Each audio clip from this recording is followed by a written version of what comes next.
సరే, ఈరోజు మనం ఒక అద్భుతమైన భక్తిగీతాన్ని విశ్లేషించుకుందాం. దీంట్లో దాగిన లోతైన భావాలు, అలంకారాలు నిజంగా మన మనసుకు ఎంతో ప్రశాంతతనిస్తాయి. ఈ పాటలో ప్రార్థనను మన ప్రాణవాయువుతో అంటే మన ఊపిరితో ఎలా పోల్చారో, అలాగే కష్ట సమయాల్లో అది మనకు ఎలాంటి ధైర్యాన్నిస్తుందో మనం ఈ విశ్లేషణలో చాలా స్పష్టంగా చూడబోతున్నాం. ముందుగా ఈ వాక్యాలను గమనిద్దాం. ప్రార్థనే నా ప్రాణము, పరమతండ్రి ధ్యానము. ప్రార్థనే నా మార్గము, పరలోకపు ద్వారము. ఈ ఒక్క లైన్ వినగానే ఈ మొత్తం గీతానికి మూలస్తంభమేంటో మనకు ఇట్టే అర్థమైపోతుంది. అవును కదా? మన ఉనికికి, మన ఆధ్యాత్మిక ఎదుగుదలకు ప్రార్థనే అసలైన ఆధారమని ఇక్కడ చాలా అద్భుతంగా చెప్పారు. ఇది కేవలం ఏదో మొక్కుబడిగా చేసే ఆచారం కాదు, సాక్షాత్తూ ఆ పరలోకానికి దారి చూపే ఒక తలుపనమాట. ఇక ఈ పాటలో ఇంకొంచెం లోతుగా వెళితే, ఉదయాన్నే నిద్రలేవగానే దేవుణ్ణి వెతకడం అనే పాయింట్ని ఎంత బాగా హైలైట్ చేశారో చూడండి. పొద్దున్నే లేచి మనసును దేవుని వాక్యంతో నింపుకోవడం అనేది మన రోజువారీ ఆధ్యాత్మిక జీవితానికి చాలా బలమైన పునాది వేస్తుంది. అసలు మన రోజును అంత ప్రశాంతంగా మొదలుపెట్టడం కంటే గొప్ప విషయం ఏముంటుంది చెప్పండి? నీ సన్నిధిలో గడిపే సమయం నా హృదయానికి ఎంతో ఆనందం. నీతో గడిపే సమయం నా జీవితానికి వెలుగు కిరణం.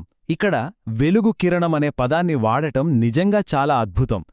దేవుని సన్నిధిలో గడపడం వల్ల మనకు లోపల్నించి ఎలాంటి నిజమైన ఆనందం కలుగుతుందో ఇది చాలా స్పష్టంగా చెబుతోంది. బయట ప్రపంచంలో ఎంత కటిక చీకటి ఉన్నా సరే ఈ ఒక్క వెలుగు కిరణం మన అంతరంగాన్ని పూర్తిగా ప్రకాశింపజేస్తోంది. అయితే జీవితం ఎప్పుడూ ఒకేలా సాఫీగా, ప్రశాంతంగా ఉండిపోదు కదా. మరి ఊహించని కష్టాల సముద్రం మన విశ్వాసాన్ని ముంచెత్తినప్పుడు ఏమవుతుంది? మన రోజువారీ సంతోషాల నుంచి ఒక్కసారిగా భయంకరమైన సవాళ్లు ఎదురైనప్పుడు ఆ సముద్రపు అలలను మనం ఎలా తట్టుకోగలం? ఈ గీతం దీనికెలాంటి సమాధానమిస్తుందో మనం ఖచ్చితంగా ఆలోచించాలి. ఆ ప్రశ్నకు సమాధానంగా వచ్చిన ఈ వాక్యాలు చూడండి ఎంత అద్భుతంగా ఉన్నాయో. కష్టాల కడలిలో నేనున్నప్పుడు నీ ప్రార్థన నా కోటగా నిలిచెను. కష్టాలనే లోతైన నీళ్లలో మనం మునిగిపోతున్నప్పుడు మనం చేసిన ఆ ప్రార్థనే ఒక అభేద్యమైన కోటలాగా, ఒక రక్షణ కవచంలా ఎలా మారుతుందో ఇక్కడ మనం గమనించవచ్చు. ఆ కష్టాల అలలు ఎంత ఎత్తుకు ఎగసిపడినా సరే ఆ ప్రార్థన అనే కోట మాత్రం ఏమాత్రం చెక్కుచెదరదు. ఈ కోట అనే పోలికను మనం ఇంకొంచెం లోతుగా విశ్లేషిద్దాం. కోట అనగానే మనకు ఒక ఆశ్రయం, బలం మరియు ఎప్పటికీ కదలని ధైర్యం గుర్తుకొస్తాయి. జీవితంలో ఎదులయ్యే అతి పెద్ద తుఫానుల్లో ప్రార్థన కేవలం మనకు ఓదార్పునివ్వడమే కాదు, ఆ కష్టాలతో పోరాడే దృఢమైన ధైర్యాన్ని కూడా ఇస్తుందని ఈ వాక్యాలు మనకు భరోసా ఇస్తున్నాయి. ఒక బలమైన కోట లోపల ఉన్నప్పుడు బయటి తుఫాను మననేమీ చేయలేదు కదా. ప్రార్థన కూడా అచ్చం అలాంటి రక్షణనే ఇస్తుంది. ఇప్పుడు ఇక్కడొక చాలా ఆసక్తికరమైన విషయముంది. అదే ఏలియా ప్రార్థనను ప్రస్తావించడం. ఏలియా ప్రార్థన ఆలకించినావు, ఆకాశపు వాకిళ్లు తెరిచినావు.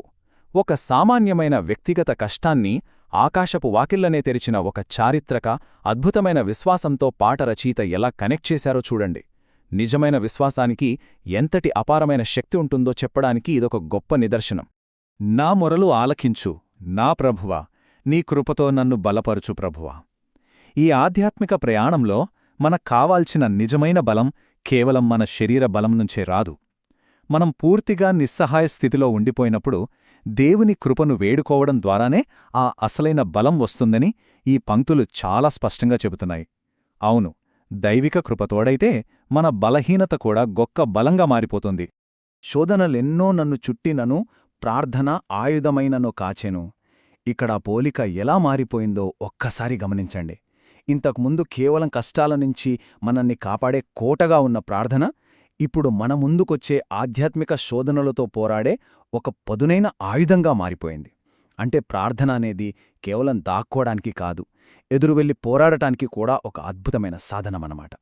ఇక్కడ మనం అర్థం చేసుకోవాల్సిన అత్యంత కీలకమైన పాయింట్ ఏంటంటే, ఈ లోకపు ఆకర్షణలు మనల్ని ఎంత బలంగా వెనక్కి లాగుతున్నా సరే దేవుని సన్నిధిలో దొరికే ఆ ప్రగాఢమైన శాంతి వాటన్నింటినీ ఎలా జయిస్తోందో ఈ గీతం మనకు వివరిస్తోంది. లోకపు ఆశలు నన్ను లాగినను, నీ సన్నిధి శాంతిని నాకు ఇచ్చెను. ఇది ప్రాపంచిక ఆకర్షణలకు, దైవిక ప్రశాంతతకు మధ్య నిరంతరం జరిగే పోరాటాన్ని మన కళ్లకు కట్టినట్లు చూపుతుంది. ఈ లోకపు ఆకర్షణలు ఎంత బలంగా ఉన్నప్పటికీ నిరంతరం ప్రార్థన చేయడం ద్వారా దేవుని సన్నిధిలోని శాంతి మన మనస్సును అంతిమంగా ఎలా కాపాడుతుందో ఇక్కడ మనకు స్పష్టమవుతుంది. శోధనల మీద ప్రశాంతత సాధించే గొప్ప విజయమిది. ప్రార్థన అనే పునాది గట్టిగా వేసుకున్నప్పుడు నిజంగా ఎలాంటి ప్రలోభాలు కూడా మనల్ని కదిలించలేవు. సరే, ఇప్పుడు ఈ భక్తిగీతం ముగింపు వైపు ఎలా వెళ్తోందో చూద్దాం. పాట చివరకొచ్చేసరికి దేవుని కృపను పొందిన ఒక వ్యక్తి చాలా దృఢమైన 3 జీవితకాల ప్రమాణాలు చేయడం మనం గమనించవచ్చు.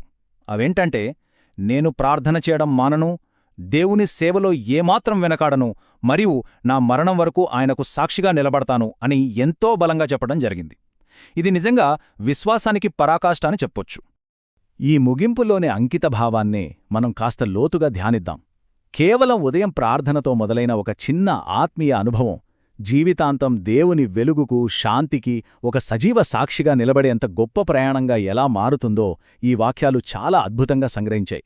దేవుని కృపతో ముందుకు సాగాలనే ఒక బలమైన ఆకాంక్ష మనకిందులో కనిపిస్తోంది. ఇక ముగింపుగా ఈ అద్భుతమైన విశ్లేషణను ఒక చిన్న ఆలోచనతో పూర్తి చేద్దాం. ప్రార్థనే గనక మన ప్రాణవాయువైతే ఈ ప్రపంచపు కష్టాలు, శోధనల మధ్యలో మన ఆత్మకు సరిపడా ఊపిరి అందుతోందా? ఈ లోతైన ఆధ్యాత్మిక సందేశాన్ని మననం చేసుకుంటూ దీని గురించి మరింత లోతుగా ఆలోచించడానికి ఈ ప్రశ్న మనకొక మంచి ప్రేరణగా మిగులుతుంది. ఇది నిజంగా మనల్ని మనం పరిశీలించుకోవాల్సిన సమయం. మళ్ళీ మరొక ఆసక్తికరమైన అంశంతో కలుద్దాం.